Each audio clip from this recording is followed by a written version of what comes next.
Colonel Marcus Steele Hawthorne stepped off the transport shuttle onto Station Nexus 7, his weathered face grim as he surveyed the sprawling marketplace that had once been a military depot.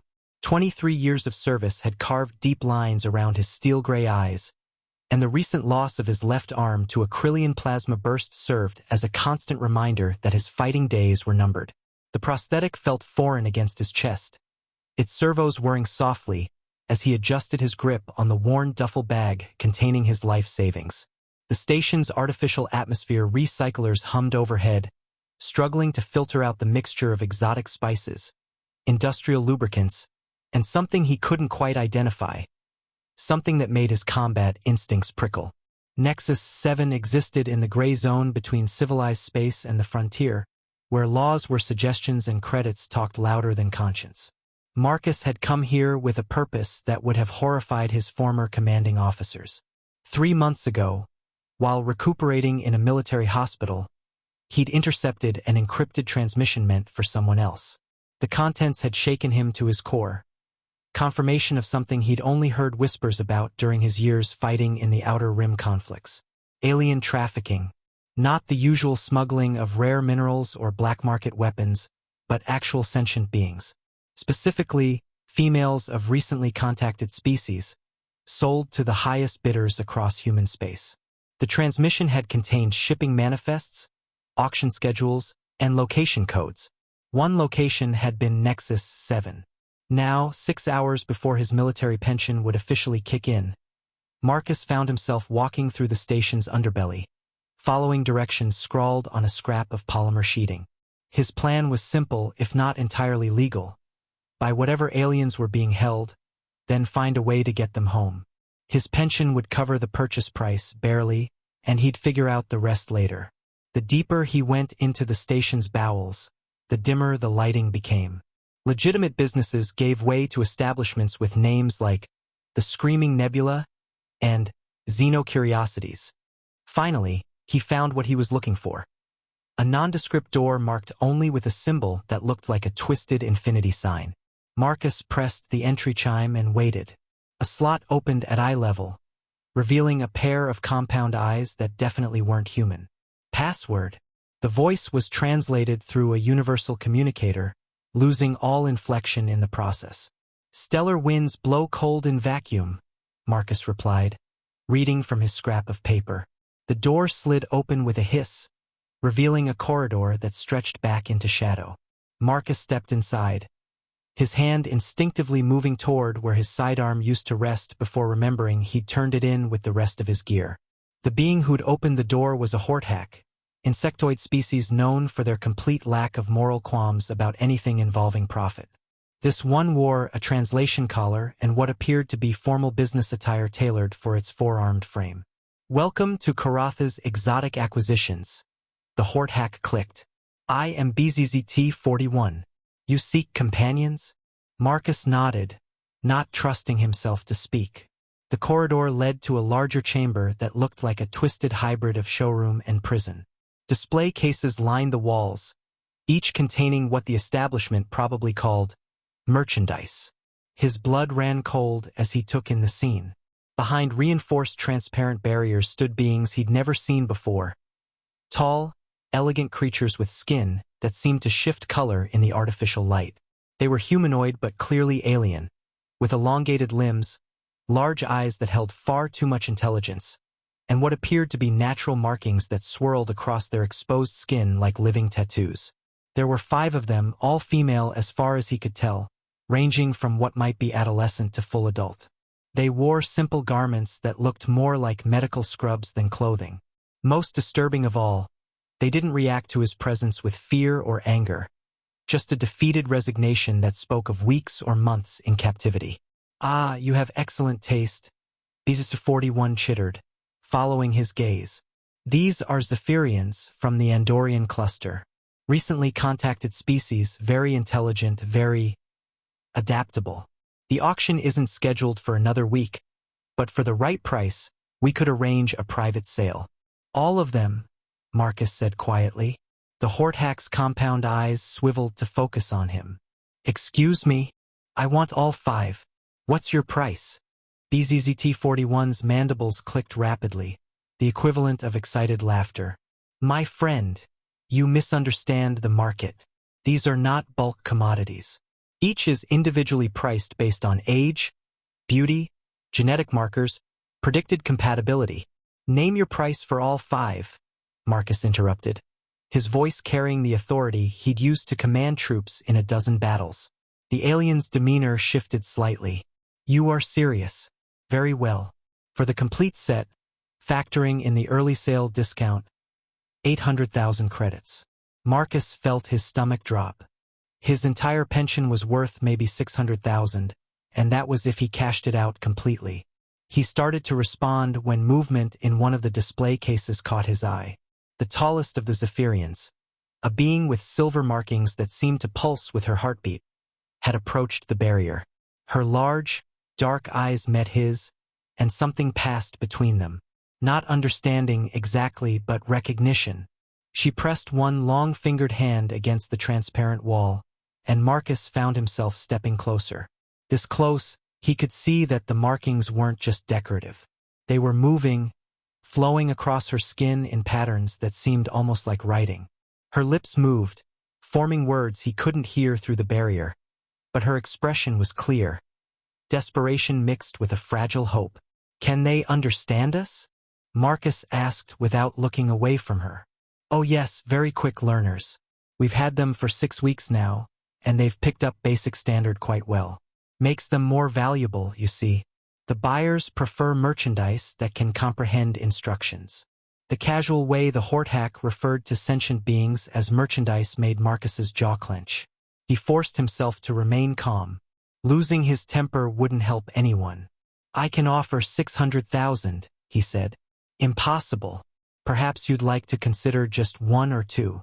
I could make you an excellent deal on 650, Marcus said, pulling out his credit chip. And I want documentation showing legal transfer of ownership. BZZT-41's eyes glittered with avarice. Marcus could practically see the alien calculating, weighing the guaranteed sale against the possibility of higher profits at auction. 675, and you cover the processing fees, the Horthack countered. Marcus nodded. It would wipe out his savings completely, leaving him with barely enough for passage off station. But he couldn't walk away now. Not with 5 beings staring at him with expressions that shifted between hope and terror. The paperwork took an hour. Marcus discovered that the Zephyrians had been given human names for the convenience of their captors.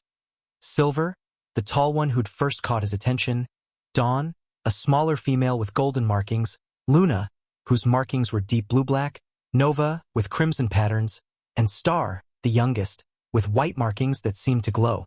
Their real names were unpronounceable combinations of sounds that the universal translator couldn't properly render, something about harmonic frequencies and emotional resonances.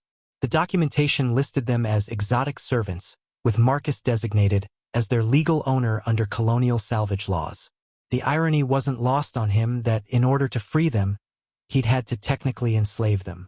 When the transaction was complete, BZZT-41 led him to a private chamber where the 5 Zephyrians waited, no longer behind barriers but still wearing simple restraint bands around their wrists.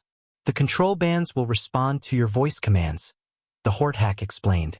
Basic movement restriction, behavioral modification, the usual features. The command protocols are in the documentation. Marcus looked at the 5 beings standing before him. They were all staring at him with expressions he couldn't quite read. Silver stepped forward slightly, positioning herself between him and the others, protecting them even though she had no idea what his intentions were. Remove the bands, Marcus said. BZZT-41's mandibles clicked in confusion. Sir, I wouldn't recommend. Remove them. Now. The Horthack reluctantly produced a small device and pointed it at each Zephyrian in turn. The restraint bands fell to the floor with metallic clinks. Immediately, the aliens began speaking to each other in their own language, a musical series of tones and harmonics that made the translator give up after a few seconds. Silver approached Marcus slowly, her large eyes studying his face with an intensity that was both unnerving and oddly comforting. You purchased us, she said in carefully pronounced standard. Why? Marcus met her gaze steadily. To set you free. The conversation that followed, conducted in broken standards supplemented by gestures and the universal translator's best efforts, revealed the true horror of what had happened to them. The Zephyrians were from a peaceful world that had only recently been contacted by human explorers. They'd been part of a cultural exchange program, learning about human society, when their transport had been intercepted by raiders. They'd been sold to Karatha's operation and told they would be distributed across human space as companions to whoever bought them. The youngest, Star, couldn't have been more than 16 by human standards. Nova was apparently some kind of artist or scholar, while Dawn had been a teacher. Luna had been part of their world's governing council. Silver, who seemed to have appointed herself their leader, had been a military officer, their world's equivalent of what Marcus had been. "We understand," Silver said after Marcus had explained his intentions. "You wish to help us return home, but there is problem." "What kind of problem?" She exchanged glances with the others, then spoke carefully. "Our world. It may not exist anymore. The raiders who took us, they spoke of selling information about our location to mining consortiums. Our people are peaceful. They would not survive if—" She stopped, unable to continue. Marcus felt a cold knot form in his stomach. It was a common practice in the Outer Rim. Raiders would discover newly contacted worlds, capture some of the inhabitants for the exotic trade, then sell the location to mining or colonization companies. By the time anyone in civilized space learned about it, entire civilizations could be wiped out or enslaved. "We'll find out," he said firmly. "But first, we need to get off this station. I've got enough credits left for passage to neutral space, and then we'll figure out how to get you home." What Marcus hadn't counted on was how much 5 Zephyrians would complicate travel arrangements. Most passenger ships wouldn't accept exotic servants without proper health certificates and ownership documentation, which would take days to process. The ships that would accept them were generally the kind that asked no questions because they didn't want any asked in return. They ended up booking passage on a cargo hauler called the Wandering Star, whose captain was a grizzled ex-military type who took one look at Marcus's discharge papers and asked no further questions. The ship was scheduled to make stops at 3 neutral worlds before reaching the Outer Rim territories. The quarters Marcus could afford were barely large enough for 1 person, let alone 6. It became immediately apparent that the Zephyrians had very different concepts of personal space than humans. They seemed to find comfort in close proximity to each other, often sleeping in what looked like a collective pile of intertwined limbs. Marcus initially tried to maintain proper boundaries, sleeping in the corridor outside their quarters, but Silver approached him on the 2nd day of the journey. "You are uncomfortable," she observed. It wasn't a question. "I'm fine," Marcus replied, though his back was killing him from sleeping on metal decking. "No," she said with the kind of certainty that allowed no argument. "You are uncomfortable because you believe we will fear you if you share space with us. This is incorrect thinking." She was right, of course. Marcus had been maintaining distance because he didn't want them to feel threatened, but his military training had also taught him that perceived weakness could be dangerous in uncertain situations. "My people understand honor," Silver continued. "We understand sacrifice. What you did, giving all your resources to free us, this was great sacrifice. You are a trusted person." That evening, Marcus found himself sitting in their shared quarters while the Zephyrians taught him some of their language. Their communication system was incredibly complex, involving not just vocal sounds but also the color-shifting patterns in their skin markings. What he'd initially thought were simple decorations were actually a sophisticated form of expression that could convey emotional states, social relationships, and complex abstract concepts. Dawn, who had been a teacher, seemed to take particular pleasure in watching him struggle with pronunciations that his human vocal cords weren't designed to make. Her markings would shift to warm golden patterns when she was amused, and Marcus found himself working harder at the lessons just to see that reaction. Luna, the former council member, was fascinated by human political systems and spent hours asking Marcus about military organization, civilian oversight, and conflict resolution. Her markings tended toward deep blues and purples, colors that apparently indicated intense concentration and analytical thinking. Nova, the artist, was the quietest of the group, but Marcus often caught her watching him with an expression he couldn't quite interpret. Her crimson markings would shift in complex patterns whenever he spoke about his plans to help them get home, and he gradually began to suspect that she was reading emotions or intentions that the others missed. Star, despite being the youngest, was perhaps the most adaptable. She picked up human customs with startling speed and seemed to delight in the differences between their species. Her white markings would actually glow when she was excited or happy, providing a natural nightlight for their cramped quarters. But it was Silver who surprised him the most. Despite their initial meeting in what amounted to a slave market, she showed no fear of him whatsoever. If anything, she seemed to consider him a fellow soldier and treated him with the kind of casual respect that Marcus hadn't experienced since leaving the military. On the fourth day of their journey, she approached him while the others were sleeping. "May I ask a personal question?" she said, settling beside him with that fluid grace all Zephyrians seemed to possess. "Go ahead. Why did you truly purchase us? And do not say it was only to free us. I have watched human soldiers before. There is more to your motivation." Marcus was quiet for a long moment, considering how to answer. Finally, he decided on the truth. "I lost my squad 6 months ago," he said quietly. 23 good soldiers, killed because someone in command made a decision based on politics instead of tactical reality. I couldn't save them, couldn't even bring their bodies home. When I saw you and the others in those cases, I guess I needed to save someone. Silver nodded slowly, her markings shifting to patterns he was beginning to recognize as empathy and understanding. "This is honorable reason," she said, "but incomplete." "What do you mean? You speak of saving us, but you have not asked what we want. What if we choose not to return to our world? What if we choose to remain with you?" The question caught Marcus completely off guard. "Why would you want to do that? I'm just some broken-down ex-soldier with no home, no family, no future planned out. You have a whole civilization to return to." "Perhaps," Silver said carefully, "our civilization would not welcome us back. We have been touched by the outside world now. Changed. Some of our people would see us as contaminated. That's their problem, not yours. And perhaps," she continued as if he hadn't spoken, "we have found something here worth staying for." Marcus looked at her, trying to read the patterns flowing across her skin. They were colors he hadn't seen before. Deep violets mixed with warm silvers that seemed to pulse with her heartbeat. "Silver, you can't make decisions like that based on gratitude. What I did, anyone decent would have done the same thing." She reached out and touched his prosthetic arm, her fingers tracing the junction where metal met flesh. "You gave up everything for strangers. Your wealth, your future security, your comfort. This is not anyone decent. This is extraordinary person." Before Marcus could respond, she leaned forward and pressed her forehead against his. A gesture he'd learned was a sign of deep respect among her people. But this felt like something more. The rest of the journey passed in a strange emotional suspension.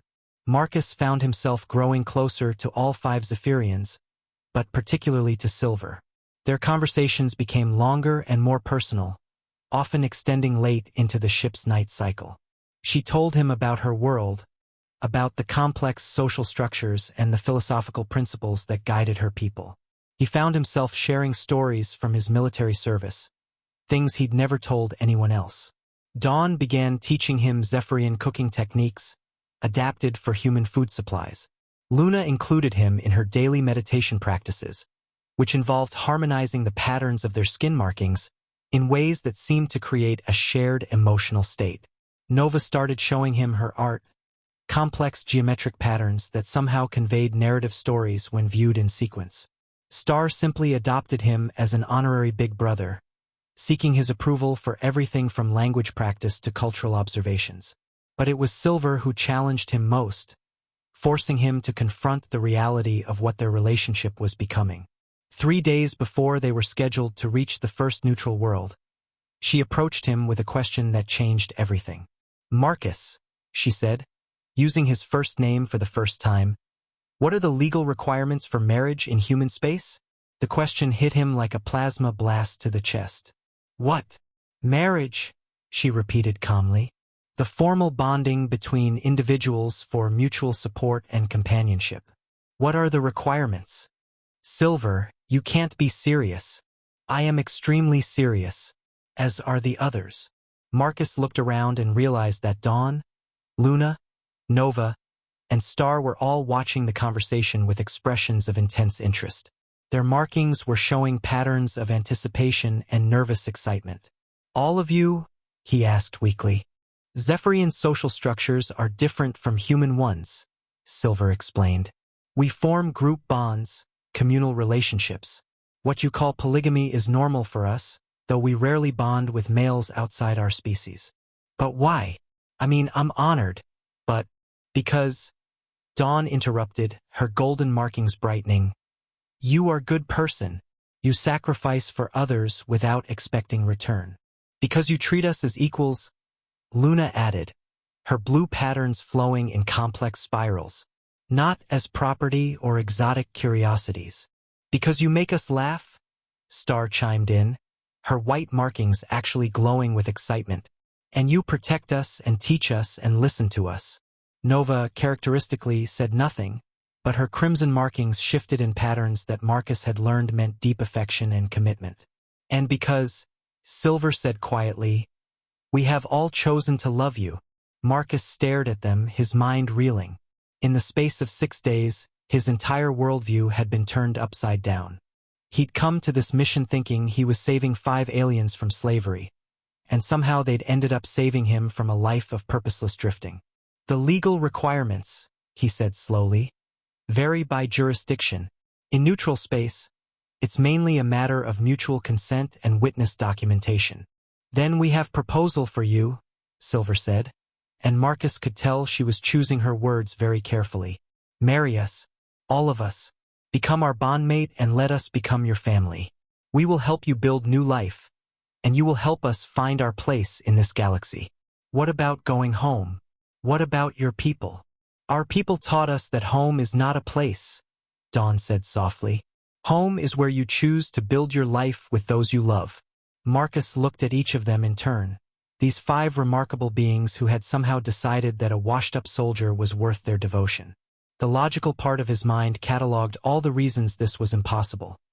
Cultural differences, legal complications, the simple practical problems of building a life with 5 non-human wives in a galaxy that wasn't always tolerant of interspecies relationships.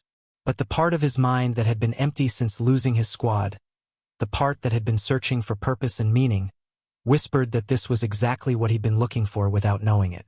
There's something you need to understand, he said finally. I'm not a perfect person. I have nightmares, I make mistakes, I don't always know the right thing to do. If we do this, if we become a family, there are going to be challenges that none of us can anticipate. We understand, Silver said. We also have imperfections. Nova suffers from anxiety about new situations. Luna becomes obsessive about problems she cannot solve. Dawn sometimes speaks before thinking. Star is impatient and takes risks. I have difficulty trusting others and tend to try to control situations.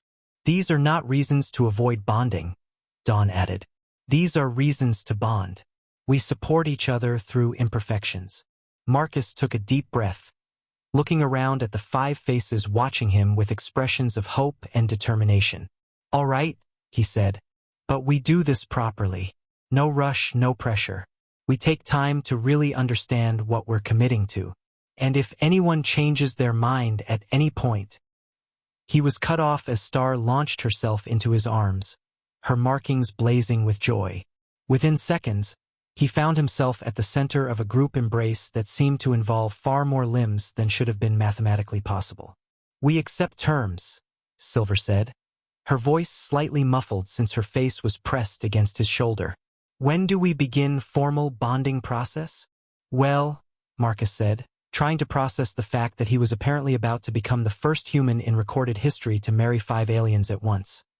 I guess we start by figuring out how to explain this to the ship's captain.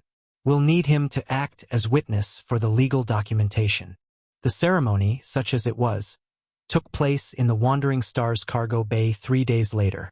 Captain Reynolds, after getting over his initial shock, agreed to officiate with the kind of bemused professionalism that came from 30 years of dealing with the unexpected. Marcus had used his last few credits to buy simple rings from the ship's small commissary. Nothing fancy, just polished metal bands that could be resized for the Zephyrian's longer fingers. In return, each of his new wives had given him a small crystal pendant that apparently held deep cultural significance for their people. The vows were a mixture of human and Zephyrian traditions, translated through the universal communicator, and accompanied by elaborate displays of shifting skin patterns that Marcus was still learning to read. When Silver spoke her vows, her markings formed intricate silver spirals that seemed to dance across her skin. Dawn's patterns were like flowing sunlight, Luna's like deep ocean currents, Nova's like flickering flames, and stars like actual starlight against a midnight sky. By the authority vested in me by the Neutral Zone Commercial Code, Captain Reynolds said with only a slight smile, I pronounce you husband and wives. Marcus, you may kiss your brides.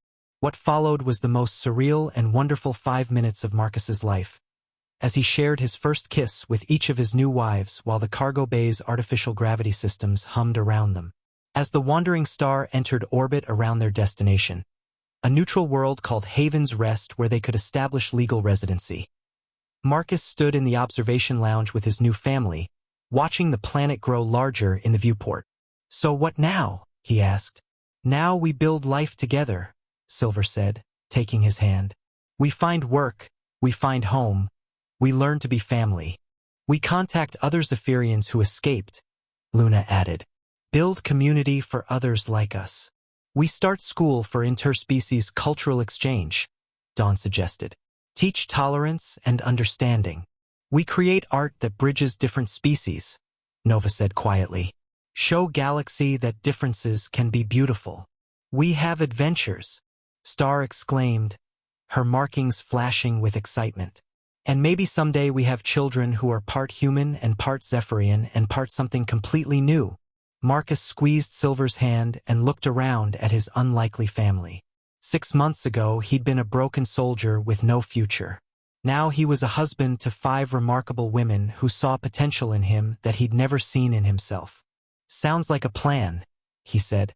As Haven's Rest filled the viewport, Marcus Hawthorne, no longer colonel, no longer alone, prepared to begin the greatest adventure of his life. He'd thought he was buying slaves to set them free, but instead, they'd freed him from a life of emptiness and given him something he'd never expected to find. A family that chose him as completely as he chose them. The future was uncertain, full of challenges and complications that he couldn't even imagine yet. But for the first time since losing his squad, Marcus felt truly hopeful. Whatever came next, they would face it together. And maybe, he thought as Star's laughter filled the observation lounge and his wife's markings created a light show of joy and anticipation. That was all the victory any soldier could ask for. The morning sun of Haven's Rest cast long shadows through the windows of their small but comfortable apartment in New Geneva, the planet's primary settlement. Marcus stood in the kitchen, carefully preparing breakfast according to Dawn's patient instructions, while she supervised with gentle corrections and encouraging golden flashes across her markings. No, the temperature must be lower, Dawn said, her musical voice carrying just a hint of exasperation. Human food burns so easily compared to Zephyrian cuisine. Marcus adjusted the heat on their second-hand cooking unit and tried not to smile at her frustration.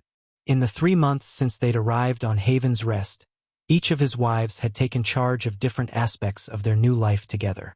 Dawn had claimed the kitchen as her domain, determined to master both human and Zephyrian cooking techniques. Better, she said, her markings brightening. You are learning.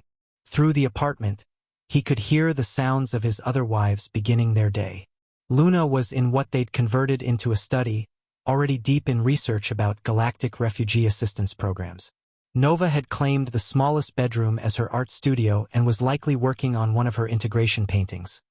Complex pieces that somehow managed to tell the story of different species learning to coexist.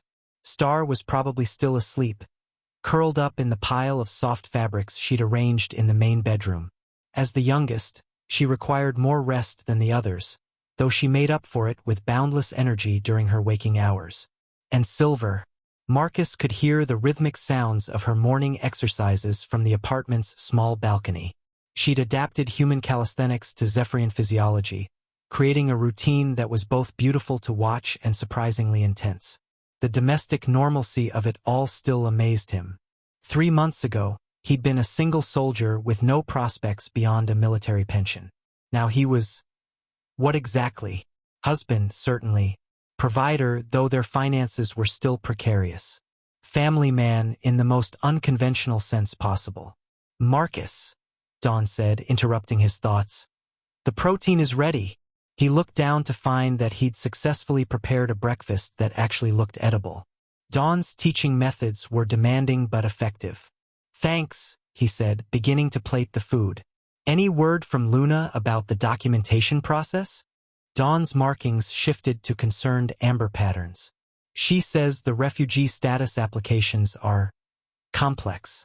The neutral zone authorities are not accustomed to families like ours. That was putting it mildly. Marcus and his wives had discovered that while their marriage was legally valid, explaining their situation to various bureaucracies was an ongoing challenge. Most forms didn't have boxes for human married to 5 Zephyrians, or refugees from trafficking who chose to stay with their rescuer. Silver appeared in the kitchen doorway, her skin still glistening slightly from her exercises. Her morning routine always left her markings particularly vivid, silver patterns that seemed to flow like liquid metal across her dark skin. "Good morning, bondmate," she said, using the Zephyrian term that had become her preferred way to address him.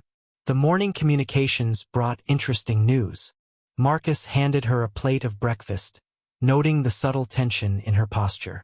Silver had a soldier's instincts for potential problems, and something had clearly caught her attention. "What kind of news?" "Message from Captain Reynolds. He has encountered others." Marcus paused, fork halfway to his mouth. Others. Other Zephyrians. A group of 12, rescued from different trafficking operation 3 weeks ago by merchant captain who heard about what we did. They are seeking sanctuary, and Reynolds gave them our contact information. Dawn's markings immediately shifted to excited gold patterns. 12? How wonderful! We must help them. Of course we'll help them, Marcus said automatically, then stopped as the practical implications hit him. Though I'm not sure how. We're barely managing to support ourselves. Their financial situation was indeed precarious. Marcus's military pension had been completely exhausted by the purchase and their initial living expenses. They were currently surviving on the small income from Luna's part-time work as a translator for the Neutral Zone Immigration Services and Star's surprising talent for repairing electronic devices. Nova appeared in the kitchen, drawn by the conversation. Her crimson markings were showing patterns Marcus had learned to associate with anxiety. 12 more, she said softly. So many. Where will they live? How will they survive in human space? Same way we are, Silver said firmly. Together, with help from those who understand. Luna entered the kitchen, her blue markings already showing the deep concentration patterns that meant she was formulating plans. I have been researching. There are grants available for refugee assistance, but they require formal organization status. We would need to establish ourselves as official refugee aid society. Marcus looked around at his wives, seeing the determination in their expressions. In 3 months, they'd grown from 5 traumatized former slaves into confident women ready to take on the galaxy's problems. The change was remarkable. How long would it take to get that kind of official status? He asked. With proper documentation and sponsorship? Perhaps 6 weeks, Luna replied. I have been in contact with several humanitarian organizations that might provide endorsement. Star bounced into the kitchen, her white markings practically glowing with excitement. Are we starting revolution? She asked brightly. Not exactly a revolution, Marcus said, smiling despite himself at her enthusiasm. More like organized assistance. Even better. Can I design logo? Dawn laughed, her golden patterns dancing. We haven't even decided to do this yet, little star. Haven't we? Silver asked, looking directly at Marcus. Can you truly imagine turning away 12 people who are in same situation we were in? She was right, of course. Marcus had known from the moment she'd mentioned the other Zephyrians that they would help however they could. The question was how to do it without destroying the fragile stability they'd built. All right, he said. Let's talk about this properly. Luna, you researched the legal requirements for establishing a refugee aid organization. Dawn, look into housing options, temporary shelters, boarding houses, anything we might be able to afford. Nova, I want you to think about what kind of psychological support newly rescued trafficking victims might need. Star, you work on. Actually, what exactly do you want to work on? Star's markings flashed through several colors before settling on determined white. I want to contact other rescued people. Not just Zephyrians. All species. Build network. Marcus nodded. Good idea. Silver, you and I will meet with these 12 Zephyrians and assess their immediate needs. And if we cannot afford to help them all? Nova asked quietly. Then we find people who can, Marcus said. Or we get creative with solutions. The next few days were a whirlwind of activity. Luna dove into legal research with the intensity of someone who'd once helped govern a planet, emerging from their makeshift study only for meals and sleep. Dawn scouted every affordable housing option in New Geneva and the surrounding settlements, building detailed spreadsheets of costs and capacity. Nova surprised everyone by contacting the local psychological services and arranging to train as a peer counselor specifically for trafficking survivors. Her own experience with trauma gave her unique insights into what the newly rescued might be facing. Star, meanwhile, had somehow managed to establish contact with refugee communities across 3 different star systems. Her natural enthusiasm and complete lack of fear about approaching strangers made her unexpectedly effective at networking. Silver coordinated their efforts with military precision while also maintaining her role as their emotional anchor. Marcus had come to realize that while he might be the head of their household in legal terms, Silver was their natural leader in practical ones. The 12 Zephyrians arrived on a Tuesday morning, transported by Captain Reynolds and 2 other merchant vessels that had volunteered to help. Marcus and Silver met them at the spaceport, and Marcus was immediately struck by how different this group was from his wives. Where Silver's group had maintained a sense of dignity and hope even in captivity, these 12 showed the deeper scars of longer imprisonment. Their markings were dull, muted colors that spoke of depression and trauma. Several bore visible signs of physical abuse, and all of them displayed the hypervigilant behavior of people who had learned that safety was always temporary. The group ranged from teenagers to middle-aged adults, with roughly equal numbers of males and females. Marcus realized with a start that these were the first male Zephyrians he'd actually met, and their presence added a whole new dimension to the situation. Silver stepped forward and began speaking in their native language, her markings shifting to colors and patterns Marcus had never seen before, something formal and ceremonial. The newcomers responded with similar patterns, though theirs remained subdued. I have told them we offer sanctuary, Silver explained to Marcus. They wish to know what we expect in return. Marcus looked at the 12 faces watching him with expressions of cautious hope mixed with deep suspicion. These beings had learned not to trust promises of help. Tell them, he said, that we expect nothing except that they help others when they're able, and that they let us help them build new lives. The translation took several minutes, with much back-and-forth discussion among the newcomers. Finally, one of the older males stepped forward. I am called Comet in your language, he said in careful standard. I speak for this group. We are grateful for sanctuary offer. But we must understand, you are human who owns Zephyrian wives. How do we know this is not simply larger cage? The question was fair, and Marcus had been expecting it. He'd also been dreading it because there was no easy way to explain his relationship with Silver and the others to people who had just escaped slavery. I married them by their choice, he said carefully. They're free to leave at any time, free to make their own decisions, free to tell me when I'm being an idiot, which happens regularly.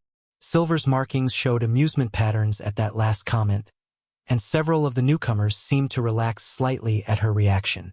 Our bondmate speaks truth, Silver said in standard, clearly wanting the newcomers to understand her words. We chose him as he chose us. We build life together as equals. Comet studied them both for a long moment, then nodded slowly. We will accept sanctuary, but we watch, we learn. If this is deception, Silver said firmly, then I will help you find better sanctuary. You have my word as warrior. The intake process for 12 traumatized refugees was overwhelming, even with the temporary housing Dawn had arranged and the support network Star had been building. Marcus found himself grateful for his military training in logistics, because managing the immediate needs of 12 people while working within their limited budget required every organizational skill he'd ever learned. The financial strain was enormous. Even with Luna's growing income from translation work and grants she'd managed to secure, feeding and housing 12 additional people pushed them to the breaking point. Marcus found himself seriously considering taking out loans against his future pension payments. It was Nova who provided the unexpected solution. Her art had been attracting attention from collectors interested in integration themes, and she'd been quietly building a client base among wealthy humans fascinated by Zephyrian culture. When she learned about their financial crisis, she immediately contacted her collectors and arranged a special exhibition. Integration, Stories of Survival and Hope, opened 2 weeks after the 12 Zephyrians arrived, featuring not just Nova's work but also pieces by several of the newcomers who had artistic talents. The exhibition was a sensation, drawing visitors from across the neutral zone and raising enough funds to establish proper housing for their growing refugee community. More importantly, it drew the attention of people who wanted to help. Marcus found himself fielding calls from humanitarian organizations, government agencies, and private donors who had been moved by the stories behind the art. Within a month, their informal refugee assistance had grown into something much larger. Luna had successfully established the Haven's Rest Integration Foundation, with Marcus as director and his wives as department heads. They'd been granted official recognition as a humanitarian organization and had received their first major funding from the Neutral Zone Council. The 12 rescued Zephyrians had become their first success story, but also their first teachers. Comet, despite his initial suspicions, had proven to be an invaluable advisor about the specific needs of trafficking survivors. His experience as a former engineer had also made him essential to their infrastructure planning. A younger female named Prism had become Star's closest friend and collaborator in building interspecies networks. Her natural gift for languages had made her their most effective outreach coordinator. Others in the group had found their own roles within the growing organization. Some worked directly with newly rescued individuals, others focused on legal advocacy, and several had joined Nova in using art as therapy and education. The success brought new challenges, though. As word spread about their work, they began receiving requests for help from non-Zephyrian refugees, a group of enslaved Altarians, 3 vegan families fleeing persecution, even some humans who had been caught up in trafficking operations. Each new group brought different needs, different traumas, and different cultural requirements. Marcus found himself learning about species he'd never heard of and customs that challenged his basic assumptions about civilized behavior. It was exhausting and rewarding in equal measure. Some days, Marcus felt like they were making real progress toward building a better galaxy. Other days, the sheer scale of the problem seemed overwhelming. On one particularly difficult evening, after dealing with a crisis involving a group of newly rescued Betazoid children who were having severe telepathic trauma responses, Marcus found himself on their apartment balcony, staring up at the stars and wondering if they were in over their heads. Silver joined him, settling beside him with that fluid grace that still took his breath away after months of marriage. "Difficult day," she observed. "Understatement of the century," Marcus replied. "Those kids. I have no idea if we're helping them or making things worse." "You are helping," Silver said with quiet certainty. "Perhaps not perfectly, perhaps not as quickly as we would like, but you are helping." "How can you be so sure?" Silver was quiet for a moment, her markings shifting through thoughtful patterns. "Before you purchased us, I had given up hope. Not just hope of escape, but hope that there were still good people in the galaxy. You showed me that there are. Now we show others." Marcus reached for her hand, marveling as always at how perfectly her fingers fit between his despite their different anatomies. Sometimes I think about that day on the station, he said. What would have happened if I just walked away? But you did not walk away. That is what matters. What if I had, though? What if I decided it was someone else's problem? Silver turned to face him fully, her large dark eyes reflecting the light from her silver markings. Then you would not be the man I chose to love, the man Dawn chose to teach, the man Luna chose to trust with her political wisdom, the man Nova chose to share her art with, the man Star chose as her big brother. She paused, then continued. And 12 other Zephyrians would still be in cages, and those Altarians would still be enslaved, and those vegan families would still be running, and those human children would still be lost. Marcus squeezed her hand. When you put it like that, I put it like that because that is how it is. You cannot save everyone, Marcus, but everyone you do save makes the galaxy better. They sat in comfortable silence for a while, watching the stars above Haven's Rest. In the apartment behind them, Marcus could hear the sounds of his unusual family. Dawn humming while she prepared tomorrow's meals, Luna discussing legal strategies with Comet via communications link, Nova showing Prism some new painting technique, Star laughing at something on the galactic communication network. It wasn't the life he'd planned. It wasn't even the life he could have imagined 6 months ago. But sitting there with Silver, surrounded by the family they'd built and the community they were creating, Marcus realized it was exactly the life he was meant to have.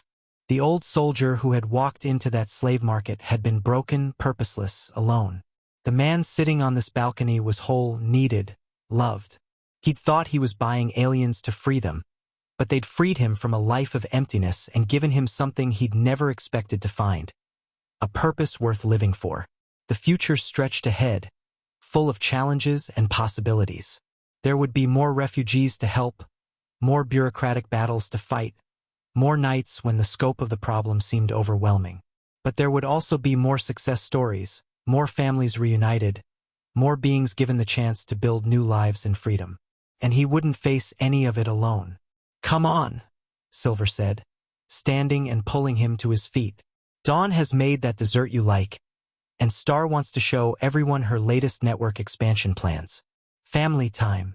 Marcus let himself be led inside, where his wives and their growing extended family were waiting. As he took his place in the circle of beings who had chosen to love him, he reflected on the strange turns life could take.